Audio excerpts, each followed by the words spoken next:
Welcome to the program on soft skills and interpersonal communication. It's my pleasure to be with you in this program through this channel to explain you and to discuss the topic overcoming barriers to communication. That's what we are going to discuss today in this program. I'm Sunil Solomon Philip, working as an Assistant Professor of English in the Institute of Aeronautical Engineering. So, without further delay, let us straight away start our topic on overcoming barriers to communication. Well, we all know the importance of communication in our day-to-day life. Communication is that's the main source of academic, professional and personal lives. And without communication, we cannot imagine our lives. So man is the only creature who is endowed with the gift of speech. Animals can't speak, isn't it? God has blessed man with the gift of speech, with the gift of communication. Therefore, hence, human beings, man is a social animal. Socrates, and Aristotle, philosophers, they said that man is a social animal. And human beings cannot survive without communicating with one another. And if there is no communication, there are communication gaps. So the gaps have to be bridged. The gaps have to be linked. Right? Without communication gaps, there should be open communication. Let us go and see what are these barriers to communication and how to overcome those barriers to communication for fruitful, result-oriented and productive communication. Right. While overcoming barriers, communication barriers can make any kind of relationship more difficult. You see, whether it's personal life, professional life, or academic life, any of these lives may become difficult without, with these communication barriers in place. So there are chances of relationships getting strained. There are chances of relationships getting weakened, not strong, not getting strengthened, but weakened. Whether it is one you have at work, a friendship, or one with your spouse, anywhere, personal life, workplace, friendship, everywhere, anywhere. So breaking down those barriers will help you have a happier, healthier relationship overall. Those communication barriers have to be broken down. Okay? For a happier life, for a healthier life, and most importantly, for a healthy relationship overall with the friends, with the colleagues, with the neighbors, relatives, whoever they are. Most importantly, the spouse at home. Right. Work on your listening skills and approach each discussion with honesty and an open mind. You see, in the given 4 skills of communication, whenever we talk about communication skills, the first skill that comes here, that is the reason God has given us 2 ears and 1 mouth so that we can listen, first of all, attentively and carefully. Okay. So that is the reason first skill that we talk about is L, then S, then R, then W.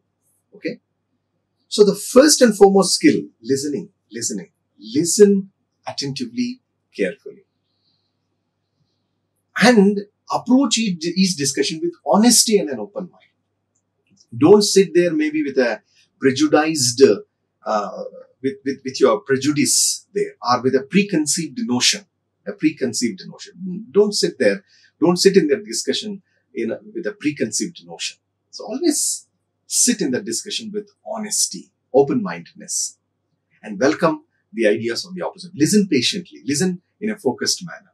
Give scope to the opposite person to voice his or her views properly before you respond, before you react. All right. Also, do your best to communicate as clearly as you can with the other person, and you will find you are communicating more effectively. What does this mean? 1, listening is extremely important, very, very crucial, important. Focused listening, attentive listening. We have different kinds of listening. Okay.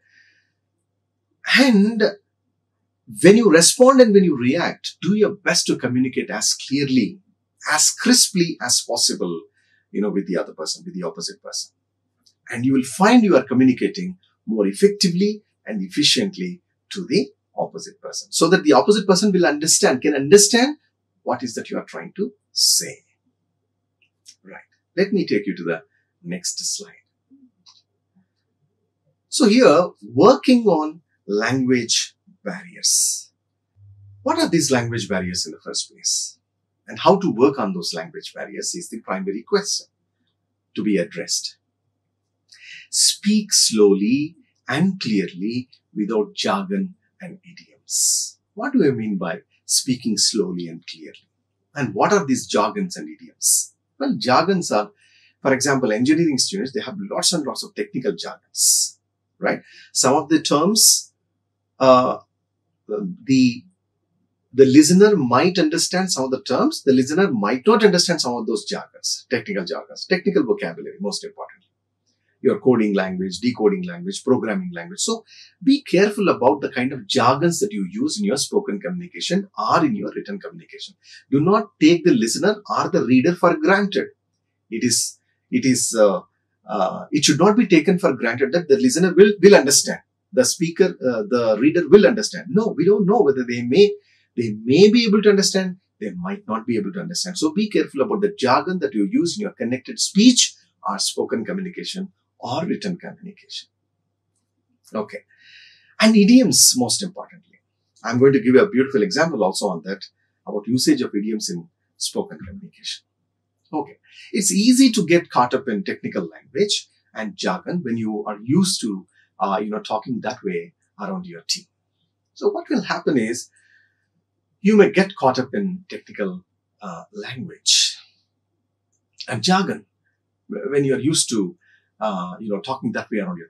See, for example, some of them, they use all acronyms everywhere. For example, campus management system. I have seen most of the engineering students using all acronyms. They never use the full forms of anything.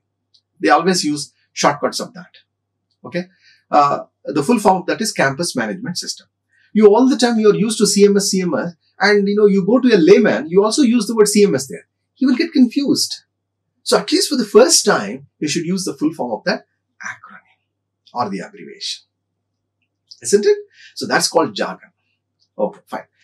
Then I will also throw light on idioms that we use generally, because the idioms that are used by native speakers are different from the idioms that non-native speakers use.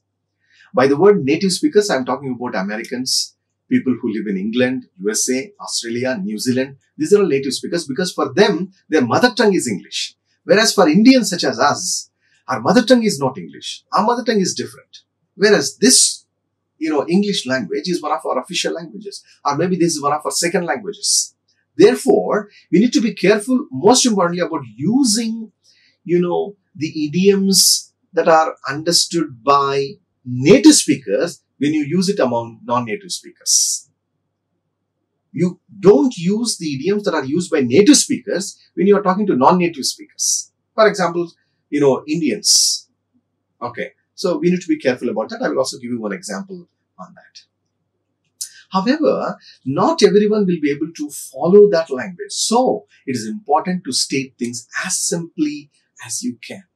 So this jargon, these idioms, some of them, yes, they'll be able to, understand. Some of them, no, they will not be able to understand. Therefore, hence, your spoken communication, your written communication, while communicating, you should be careful about using that jargon or idioms or phrases in your connected. I'm not saying you should not use, but you should be cautious and careful about what sort of idioms or phrases or what sort of jargon do you use there in your connected speech. That's what I'm trying to highlight. Okay, great. Whenever possible, use the present tense and active verbs. So present tense is always very easy for the opposite person to understand, and active verbs, not passive verbs. By the word active verbs, passive verbs, what I'm trying to say is the flyover has been inaugurated. It's a passive verb. The CM inaugurated the flyover. It's an active verb. So go for active verbs instead of passive verbs in spoken or written communication, which is much easier for the audience to understand, for the listener, for the reader to understand the concept of the speaker or the writer. This rule does not just apply to technical jargon. You should also avoid big words that are not common and idioms, particularly when you are talking with non-native speakers. So avoid those big words, which are generally not common and idioms. Particularly, that's what I said. Native speakers might understand because for them it is their mother tongue. Whereas when it comes to non-native speakers who are not exposed to a lot of English all the time, who are not exposed to those idioms and phrases and jargon, one should be very careful during communication. All right. Idioms in particular can be difficult to cut out of your language, but they are equally difficult for non-native speakers to understand. For instance, you see, why is it I'm highlighting more about these idioms and phrases or more about this technical jargon? The reason is, for instance, for example, it is raining cats and dogs is a common idiom, okay, for native speakers, especially for Britishers, UK people. That means it is raining, there is a downpour outside, it is raining very hard. Whereas when you use the same idiom among non-native speakers such as Indians, what is this? Are cats and dogs raining literally? Or they know very well that they should not understand the literal meaning of that. They should, whenever we listen to idioms, whenever we read idioms, we know very well that it is not the figurative, it is not the literal meaning that should be understood there. It is the figurative meaning that should be understood there. That is true. But still, for some of the non-native speakers, this might be a new idiom which might confuse them. Therefore, hence, it's always better in the place of using it's raining cats and dogs, which is not going to make a lot of sense to non-native speakers. It's always better if we say, the rain is coming down really hard outside. You see, instead of saying it is raining cats and dogs outside, you better say, the rain is coming down really hard outside. The rain is coming down really hard outside. This is a much better idiom when compared to it is raining cats and dogs, especially when you are communicating to non-native speakers. Maybe Indians, which is one of the best examples for non-native speakers. All right, great. Provide pictures to make communicating concepts easier. What is the meaning of this? Providing pictures to make communicating concepts easier. A Chinese proverb says a picture is worth 1,000 words. So whatever you want to say in 1,000 words can be explained only with the help of one image or one picture. Especially for technical students, for engineering students, images play key role, pivotal role. Because they use lots and lots of diagrams. Okay, they use lots and lots of graphs, flowcharts, isn't it? Therefore, provide pictures to make communicating concepts easier, especially in your presentation, professional presentations, most importantly. Whether you are having trouble explaining a difficult concept or you are speaking to a group of people with different native languages, pictures can be the solution. Okay, it might be irrespective of, regardless of who the audience is, who the people are. Pictures speak to them very, very clearly. It becomes very easy for the audience, for the listeners, for the readers to understand the concept with the help of pictures, images, isn't it? I'm sure you will agree with me about this, right? That's the reason even in the examinations they will ask questions such as, draw a neat and well-labeled diagram explaining this concept. You see, a neat and well-labeled diagram explaining this concept. So that neat and well-labeled diagram will speak volumes about your explanation, your, clarification about the concept. Okay, great.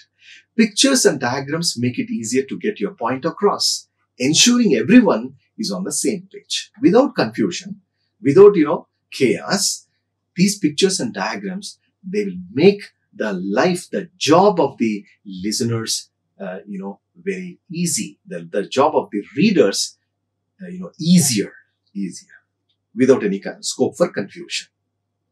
For instance, for example, if you are trying to explain a new product, showing pictures or videos of how it works can be more effective than just talking about it. Imagine you are talking about a new smartphone, new version of smartphone with new software. And most importantly, engineers do this most of the time, especially in their, places where there are exhibitions about the new models, innovative models that are created generally. We know that there are, these exhibits are generally displayed innovative models are displayed and explained by students. So in such cases, it's always better and it's always good to explain the audience with the help of maybe a diagram instead of just explaining it to the listeners or to the visitors of that, those innovative models. Right? Okay. Be honest with the person you are talking to. Try to be honest with the person you are talking to. Of course, the relationship with the person will determine how much you share with them. You will tell much more to a partner than you would somewhat at work. You see, it's understood that we are more open to people whom we believe more, trust more than, to everybody maybe at workplace. For instance, for example, a husband shares most of his personal and professional things maybe with his wife when compared to some other colleague at workplace. Similarly, when you are honest to your spouse, you can expect the same level of honesty from your spouse too. That's what I'm trying to, highlight here, showcase and emphasize here. So, for the relationships to be stronger, honesty plays the key role. However, the principle remains the same. You need to be willing to be truthful with them and be vulnerable and open about your mistakes. You see, when you say you're honest, you should be truthful. By the word vulnerable, well, according to Oxford Mini Dictionary, vulnerability or vulnerable is, easily influenced by, vulnerable to, prone to, susceptible to. All these words are suffixed by the preposition to, meaning easily influenced by. So you should be honest and open about your vulnerability and open about your mistakes. Never ever hesitate to openly share and discuss your shortcomings, weaknesses, trespasses. Maybe or may not be with your spouse, or at least maybe with your best friend. Where generally, probably people find it very difficult to openly share everything with his or her spouse, but definitely with his close friend or best friend. Nothing wrong in that, because when you openly share, only then there are chances of a solution coming out of that problem, isn't it? With the help of brainstorming, innovative ideas, creativity, imagination, with the help of, thought-provoking, ideas there's nothing wrong in openly admitting your weaknesses, shortcomings, trespasses, so that you and your friend will sit together and come out with a proper, appropriate solution to that problem. Okay, great. For instance, with your partner, you need to be honest about what you are feeling and how certain situations affect you. So, discuss openly your feelings, your ideas, views and opinions about different contexts, situations, references, right? For instance, if you snap at your partner, you might say, I apologize for snapping at you. I'm feeling upset about work and I took it out on you. Because of some pressure, because you are not feeling well, you're over-pressured, right? You're overstressed. Therefore, during the course of conversation, during the course of communication, somewhere, you just snapped at your partner. So, immediately what you should say is, I apologize for snapping at you. Probably you lost your temper there. Probably it was a tongue slip, right? You said something that hurts your colleague. Then you must mention, I apologize for this. I'm feeling upset about work and I took it out on you. Sorry for taking it out on you. At work, you need to be open about mistakes you have made or problems you are facing. For instance, you might say, you know what? That was my mistake. I'll get it fixed right away. So openly admit it, openly acknowledge it instead of hiding it, in the name of ego or something else. Never ever do that. Say sorry. That's my fault. That's my mistake. I will get it fixed right away. I will get it fixed straight away. By the way, this is an American expression. Getting it fixed right away. I'm getting it fixed straight away. Meaning, I will, solve that problem, or I will correct that mistake. That's how you openly admit it, and that's what is one of the excellent barriers in overcoming communication. So that there is no misunderstanding. There are no hard feelings. So that there are no communication gaps. That's where one should be honest with the person, one is talking to. Right. Let me take you to the next solution of overcoming barriers to communication. React positively, okay, when someone is honest with you. So how to react positively when someone is honest with you? What is the best way of reacting positively when someone is honest with you? Well, if you are honest with others, they are more likely to be honest with you. However, if you have exploded at someone in the past or blamed them for something that was not their fault when they shared bad news, they are less likely to talk to you about important issues. So, one should be very careful about the communication this is all interpersonal communication. Most importantly, maybe within the team members or maybe within the family members. Because that's where we communicate most of the time. Either within the siblings, within the family members, or within the team members, within the staff members. So be careful about not getting exploded at anybody. Because see, losing temper, anybody can lose temper. But controlling your temper is something, it's a great quality. For that you need patience. For that you need self-control and sound mind for that. So therefore, if you have exploded at someone in the past or blamed them for something that was not their fault when they shared some bad news, they are less likely to talk to you about important issues. Because once they lose confidence in you, once they lose faith in you, trust in you, there are very less chances of that particular colleague or that, staff member again coming to you and sharing some confidential news. They think that, okay, no, this man is very short-tempered, bad-tempered, hot-tempered, ill-tempered. I better not share any sort of important or confidential news with him. So next time they will not come to you. You see, there is a communication gap. So again, for that communication gap to be bridged, there should be some repairing process, some recovery process should take place there. You see? Also, they are more likely to filter the message for you and you won't get a clear picture of what is going on. Next time when they share some confidential news or important news, or next time when you ask some doubt, about something, maybe in your institution, they will hesitate or they will filter the message. They will not give you the complete message. You see, the damage, the consequences of, maybe being short-tempered or bad-tempered nature. So anger is, one of the biggest enemies, especially in communication. So we better control our anger and balance it very, very properly and carefully. Otherwise, there are chances of breaking the roads to communication. The roads to communication will be broken. Right, okay. That's the reason people always say, do not promise anything when you are extremely happy. Quotation for the day. Do not promise anything when you are extremely happy. Number 2, do not take any decision when you are extremely angry. I repeat a wonderful, beautiful quotation. Please make a note, all the viewers. Do not promise anyone when you are extremely happy. Point number 1, quotation number 1. Quotation number 2, do not take any decision when you are extremely angry. Because two extreme emotions. What will happen is, when you promise someone when you are extremely happy, we don't know next time or we don't know whether in the future you will be able to fulfill that promise or not. Nobody knows. Maybe in that excitement you might have promised. That's point number 1. Point number 2, when you are extremely angry, you might take a decision. But later on, maybe at a later point of time, you might sit and regret for the hasty decision that you have taken, maybe in that fit of rage, in that fit of anger. Isn't it?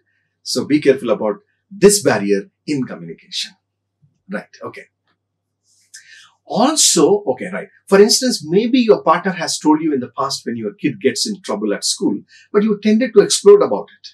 In turn, your partner may start filtering the information they give you because they don't want you to get angry. Instead, try to react calmly to the situation and thank them for sharing the information with you. So what do I mean here about this? Imagine this is a conversation between a husband and a wife. Because this wife is a homemaker. Okay, homemaker is an American expression. Housewife is a British expression. The wife who is a homemaker, she generally goes to school to pick her children from the school. So some, negative thing that happened at school, she tried to explain it to his partner, to her husband. Her husband exploded at her. Next time, what will happen? The same wife will, think twice before she share that sort of negative information to the partner, because she has lost that faith in her partner, in her husband. So she tries to be careful. Rather, she avoids such kinds of negative, talks with her husband, because she might think that this man might be over-pressured at his office, overstressed at his office. So whenever I share any sort of this kind of negative news that take place maybe with the kids or at home, he might again get exploded. So I better keep quiet. That might be her, reaction to your explosion, isn't it?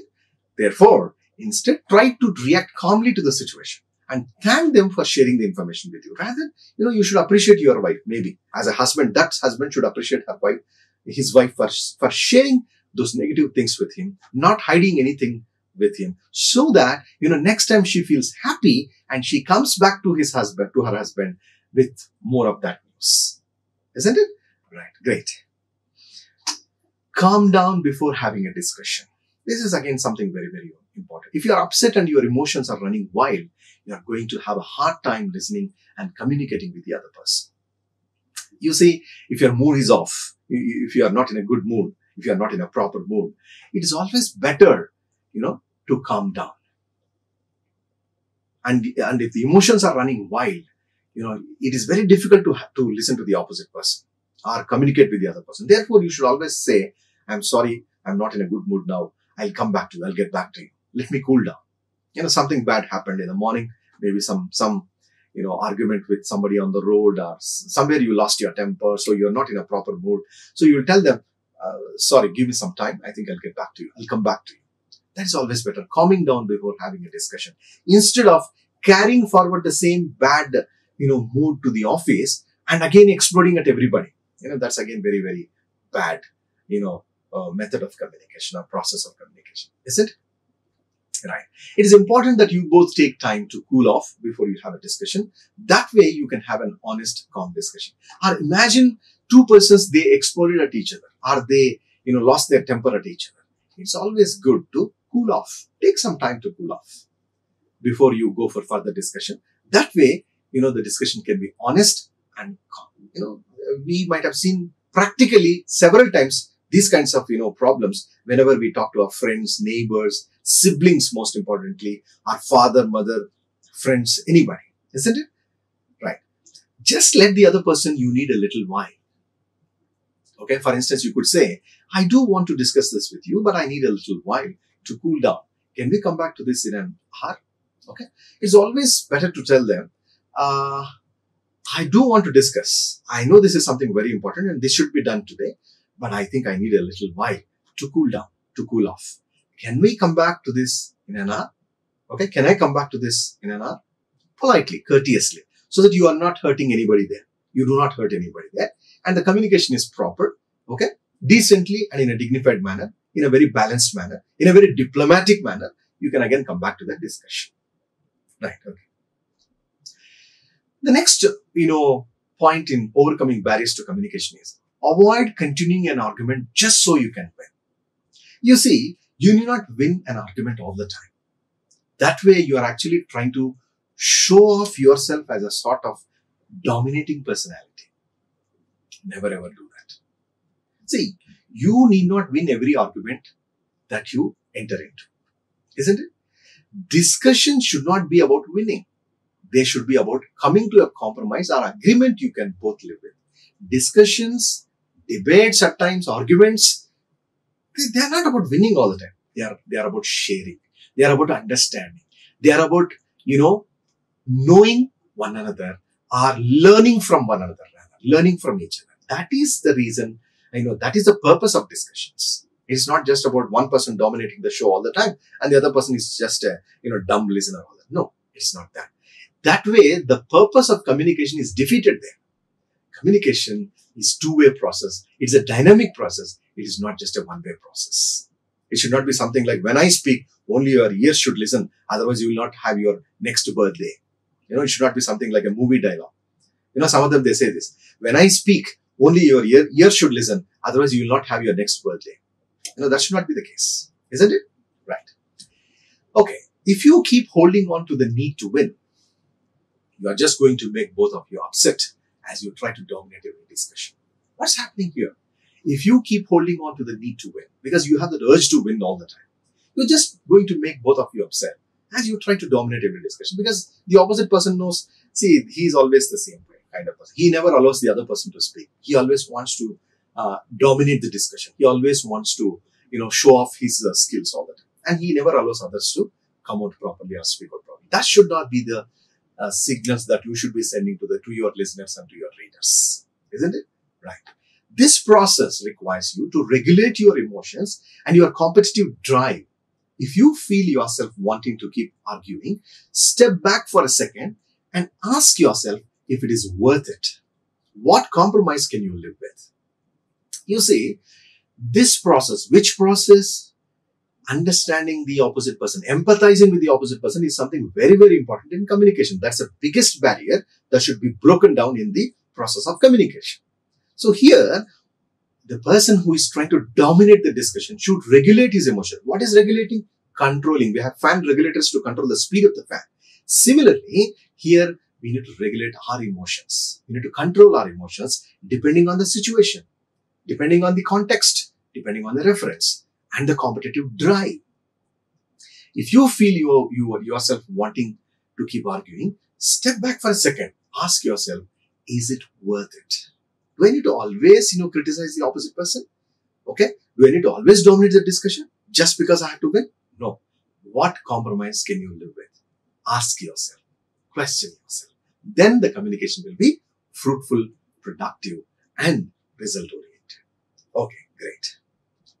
The next step in our overcoming barriers to communication is, well, it is forgiving faults in other people. Forgiving faults in other people. What is the meaning of this? What is forgiving faults in other people? Well, the meaning of this is, generally, it is said that if we don't forgive the faults of our brothers and sisters, even God will not forgive our faults. Because nobody is perfect in this world. When you show one finger to the opposite person, the rest of the 4 fingers are pointed at you. So, it's always better to forgive the faults of the other people so that God, if we believe in God, God also will, forgive our faults, our weaknesses, shortcomings, and trespasses. No one is perfect, including you, including I, whoever is speaking here. If you are constantly criticizing other people for their faults, you will break down the roads of communication. The roads of communication will be broken down. If you are trying to criticize, other people for their faults, don't be a fault finder all the time. Okay? There is a difference between fault finder and fact finder. Alright? No one wants to be around someone who is negative all the time. The next time you catch yourself continually criticizing someone, try to stop yourself or rethink what you want to say. We see some of them who always criticize others very negatively. Positive criticism is okay. Appreciation is okay. But these people, they criticize them negatively all the time, which is very, very bad. Okay. What right do you have to hurt the feelings and sentiments of the opposite person? You don't have that right. You don't have that, right, isn't it? For instance, if you are always telling your partner how bad they are at cleaning up, you are going to make them upset and frustrated. Instead, praise them when you see them doing something good. Then they will want to do more things like that to please you. Imagine at a home, again a discussion between, a husband and a wife. Personal communication.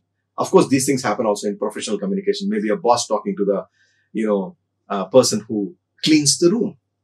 Imagine the boss is always shouting at the person who cleans the room. Okay, maybe the cleaner there. He cleans the room. What will happen? He will lose his heart and he thinks that this man never encourages me. This man never appreciates me. No matter how best I do my job. No matter how good I do my job. Don't send such kinds of negative signals. Rather, tell them, this is okay. I think you can improve it in a better way. I think you can do it in a better way. That way, what will happen is, they feel appreciated, they feel encouraged, and next time when they do their work, they do it with renewed energy, recharged energy, revived energy, refreshed energy. Okay? Right. So forgive faults in other people. Don't be a person who always find faults in other people. Don't be a negative, critic all the time. Right. Great. Restate and summarize what the person said. So summation is something very, very important during the process of communication to break the barriers to communication. Don't repeat everything you hear. However, do take time to check in with the person as they are speaking. Don't repeat everything.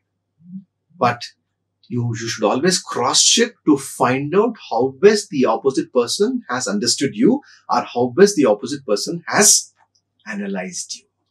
Give a brief statement or summary of what you have heard and ask the person if that is right.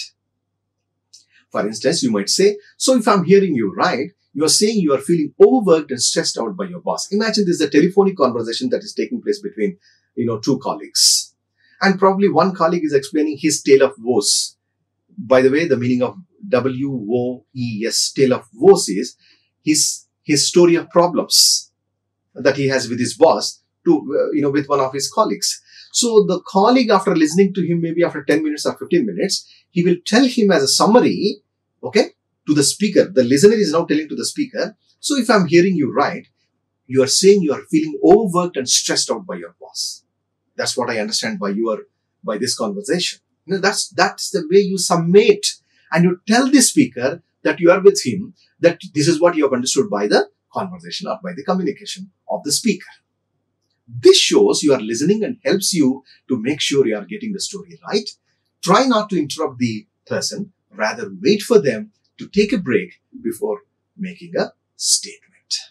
So don't be in a hurry to disturb the person while the person is speaking. Take some time, give some time to also to the speaker so that the speaker will complete his course of discussion. Then maybe at the end you can ask your doubts or you can cross-check, confirm whether whatever you have heard is correct or not. So this is another, another step or another technique to overcome the barriers to communication. Restating and summarizing whatever the speaker said. All right. Ask for clarification when you miss things. There is nothing wrong in asking for clarification. Especially, for example, you are a student and the teacher is trying to explain maybe a difficult concept. So there is nothing wrong in asking questions about, sir, could you please explain the point once more? Could you please throw some more light on that? I'm sorry, I could not understand the point. There is nothing wrong in that. Most people don't. Rather, speakers would love such questions and they would love to repeat their point so that all the listeners, all the audience understand the concept in a proper manner. Most people don't talk linearly. They may go back and forth in time or not tell a story logically. The problem here is all of us are not good speakers. I'm not saying everybody, but at least some of them. What will happen is, for example, they are explaining a story. They are narrating a story. What will happen here is they may go back and forth. They may go back and front all the time. During the course of their storytelling. That means the logical sequence of storytelling is missing there. Our chronological sequence of storytelling is missing there, which might confuse the listener or the audience. If you feel like you have missed something, don't be afraid to ask a question. That shows them that you care enough to make sure you understand exactly what they are saying. For example, you might say, would you mind going back to that other part of the story? I think I missed something. Could you please throw some more light on that? I'm sorry, I didn't understand it properly. I'm sorry, can you come again?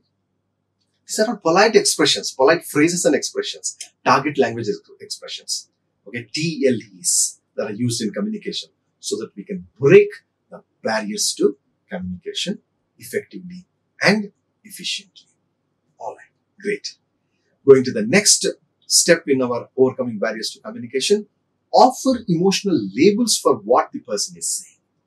You can tag the emotional labels for whatever the person is saying. He might be angry, he might be happy. Generally, I talk about 6 emotions to connect with my students. And the 6 emotions are, I will just tell that orally: happiness, sadness, fear, anger, disgustment, surprise. I repeat, number 1, happiness, sadness, fear, anger, disgustment, surprise. So it can be any one of these emotions. So when a person is speaking, you might see him speaking happily, right? Sad, happiness, sadness. Fear, he might be afraid while talking. Happiness, sadness, fear. Anger, he might be very angry while talking. Disgustment, meaning something he hates a lot. And finally, surprise. He might have got surprised or she might have got surprised about whatever the developments that took place. So offering emotional labels for what the person is saying is something also important during the course of communication to break the barriers to communication. Often when you are wanting to listen well, the other person is trying to communicate how they are feeling emotionally. However, they won't always do that in a straightforward way. So offering emotional labels back to them can be helpful in the communication process. For instance, you might say, if I'm hearing you right, this situation is making you anxious and frustrated. Imagine most importantly over telephonic conversation where we don't have face-to-face contact. There, based on the tone and tenor of the speaker, based on the emotions of the speaker, intonation, voice modulation of the speaker, you say, I think you sound to be anxious and frustrated. Well, the meaning of anxiety according to Oxford Mini Dictionary is, uneasiness, worried nature. Worried nature or uneasiness. So I can understand that you seem to be feeling anxious and frustrated, frustration, irritation, okay, depression, suppression, whatsoever. So, based on the tone and tenor of the speaker, you should be able to make out their emotions in terms of all the 6 emotions that I mentioned on the digital board. It might be happiness, sadness, fear, anger, disgustment, surprise. Disgustment is something that you hate to the core. Something like hostility, strong dislike or strong rejection is disgustment. I remember one of my professors saying, such a disgusting personality. I hate him. This is what one of the professors said. Okay, that means something that you hate to the core is called as disgustment. So their anxiety levels, their frustration levels, you should be able to make out based on the conversation so that you can break the barriers to communication. Ask for time to think when you need it. There is nothing wrong, to ask for time when you actually need it. Sometimes when a person finishes, you may need a few minutes to analyze what they said. It is fine to take a moment. You don't have to respond instantly, spontaneously, then and there on the spot. But you should let them know. You might say, that is interesting. Wow, that sounds interesting. That's really exciting. Give me a few minutes to think about that. That means before I come back with my response and reaction, give me a few minutes about that. Most importantly, these insurance people, they call you about to go for insurance in their organization. So generally we take time. We discuss with other specialists, masters, and experts before we take a decision. Then you say, yeah, that sounds really interesting. Give me a few minutes, give me a few days, and I will get back to you. I'll come back to you to think about that. So asking for time to think when you need it is not at all wrong in overcoming barriers to communication. Learn to express empathy. I think this is the last point that I have in this discussion about overcoming barriers to communication. Empathy is when you feel for the other person, for what they are going through. However, you can't connect, with them unless you are able to express that empathy. Expressing empathy encourages connection. As you are telling them, you understand their emotion and you wish you could help. You see, empathy is nothing but stepping into the shoes of the opposite person, understanding the emotions, ideas, views of the opposite person. Okay, there is a difference between empathy and sympathy. Sympathy is showing mercy, pity on somebody, whereas empathy is stepping into the shoes of the opposite person. That is another idiom. Okay, so expressing empathy encourages connection. When you are telling them, you understand their emotion and you wish you could help. This is called empathetic listening. This is one of the types of listening where you, for example, somebody is narrating his sad tale of story. You empathize with the opposite person. You connect with the opposite person. Then the speaker also feel like, okay, the listener is really concerned about my feelings, my emotions. Okay, right. You can say things like, I'm sorry you're going through that, or I know that you must be hard. It must be very hard for you. If you need to, work on saying them in front of a mirror and try to pick a tone of voice that seems the most empathetic. You see, it's always, these responses, reactions are always good, to say to the speaker, whoever is expressing, whoever is narrating his sad story of, sad tale of woes, his sad tale of, problems. You can always tell maybe some death news, especially during these COVID-19 times. I'm sorry you are going through that. Maybe people at home are suffering from, COVID-19, right? You can say, I'm sorry you are really having a very tough time. I can understand. I know that must be very hard for you. Okay. I know, I can understand. I can feel it. That way, People also say you can also practice it in front of the mirror. Probably you can naturally also express your feelings. Think about your non-verbal communication too. You don't want to be grinning broadly when you tell the other person you are sad they're divorcing their spouse, for instance. Now look at this practical example. Listen very carefully when I give you this example. Imagine one of the husbands is sharing this with his friends. Hey, I think I am planning to divorce my wife. As his friend, you cannot say that in a very broadly grinning to him and say, you're actually smiling and you're feeling very happy on your inside. And you say, is that so? Is that so? That means you are actually feeling happy, but maybe just for the sake of eyewash, you might say, is that so? How sad? How bad? Okay. So don't shed such kind of crocodile tears there.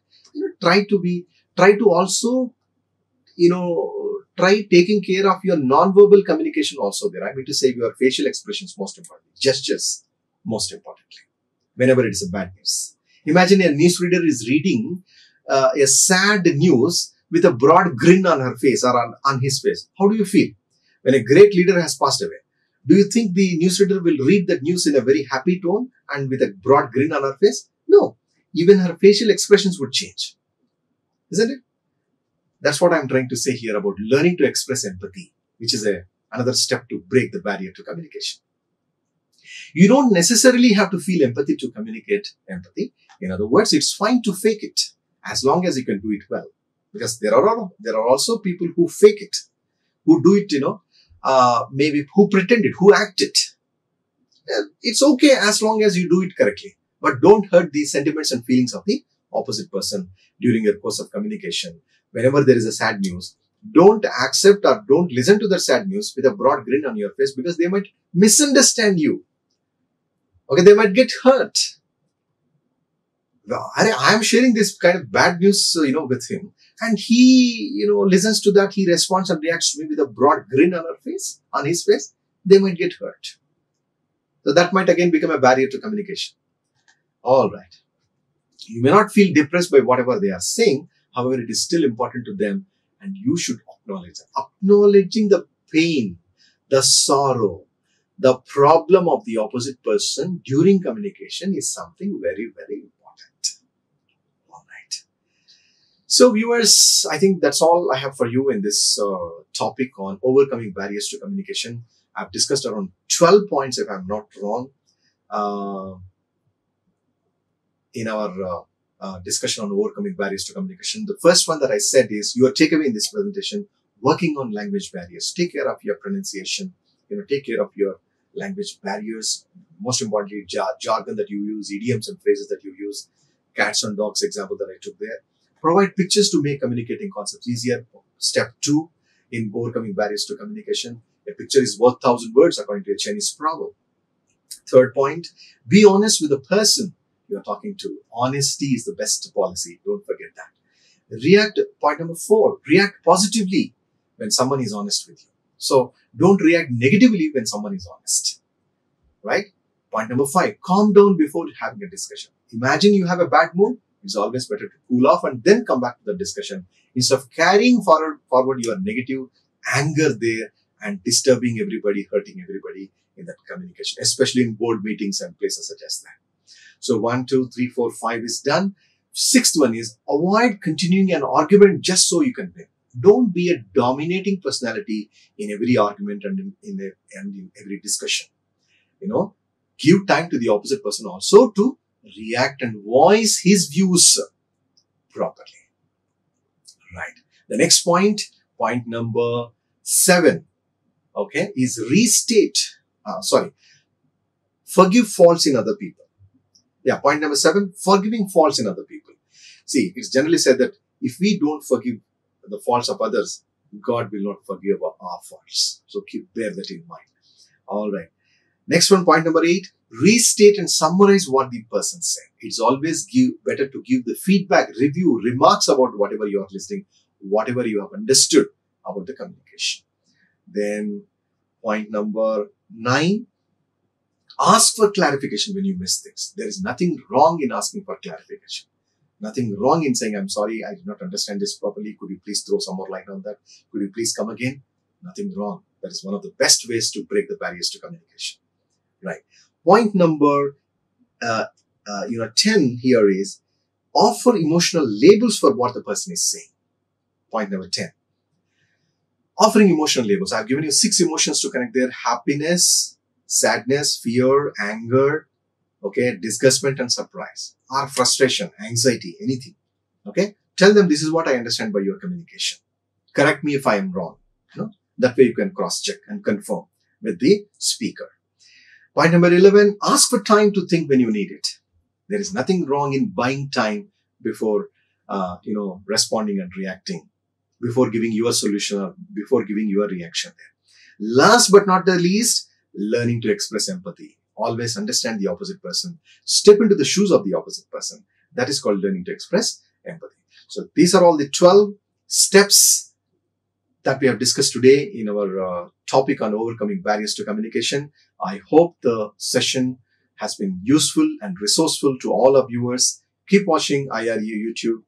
Thank you very much for watching this program. I'm Sunil Solomon Philip. Thank you. Like, share and subscribe. Hit the bell icon for more updates.